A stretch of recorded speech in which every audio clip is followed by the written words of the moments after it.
IVF treatment में fertilisation and embryo development को ensure करने के लिए मेल पार्टनर की sperm quality and quantity optimal है कि नहीं, ये जानने के लिए कुछ टेस्ट करवाने बहुत जरूरी है। आईवीएफ ट्रीटमेंट की प्रिपरेशन में हम दोनों पार्टनर्स के कुछ टेस्ट करवाते हैं to know their fertility status and overall health. चलिए जानते हैं उन 7 टेस्ट के बारे में जो मेल पार्टनर में किए जाते हैं। Semen analysis. Male fertility evaluation में सीमेन एनालिसिस एक कॉर्नरस्टोन टेस्ट है जो इवेल्युएट करता है sperm count, motility and morphology को।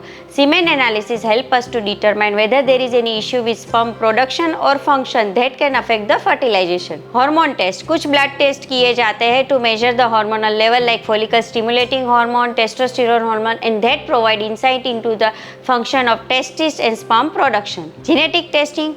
कुछ ऐसी जीनेटिक एबनॉर्मलिटीज और म्यूटेशन है जो पेरेंट्स में से बच्चों में ट्रांसफर होते हैं और उनकी फर्टिलिटी को भी अफेक्ट कर सकते हैं, तो आईवीएफ प्रोसीजर से पहले हम पेरेंट्स में जीनेटिक टेस्टिंग रिकमेंड करते हैं। Physical examination. Thorough physical examination of the reproductive organ by urologist और reproductive specialist will help us to identify any abnormality that is affecting the reproductive organs. Infectious disease screening.